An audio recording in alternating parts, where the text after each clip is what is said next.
తులారాశి జాతకులకి అష్టమంలో చతుర్గ్రహ కూటమి, పై అధికారులతో సహా ఉద్యోగస్తులతో, కింది స్థాయి ఉద్యోగస్తులతో మౌనంగా ఉండండి. ప్రేమనిచ్చుకోండి, గౌరవాన్ని పుచ్చుకోగలిగితే మంచి కాలం. ప్రయాణాలు చేసేటప్పుడు ఎంతో జాగ్రత్తలు అవసరము. డ్రైవర్లను పెట్టుకొని మీరు ప్రయాణం చేయడం ఉత్తమోత్తమము. సూర్యోదయంలో, మిట్ట మధ్యాహ్నంలో, సాయం సంధ్యాకాల సమయంలో ఆవేశానికి సరైన సమయం కాదు అని చెప్పి మీరు గమనించగలగాలి. వ్యయంలో కేతు సంచార స్థితి ఉండడం వల్ల రేపు ఏం జరగబోతుందో ఈరోజు ముందే అంచనా వేసే శక్తి మీకు ఉంటుంది.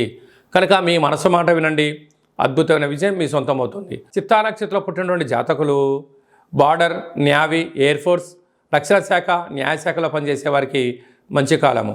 అలాగే స్వాతి నక్షత్రంలో పుట్టే జాతకులు నటులుగా, హాస్య నటులుగా, యూట్యూబ్, క్రియేటివిటీ రంగాల్లో మంచి క్రియేటివిటీ రంగాల్లో ఉంటుంది.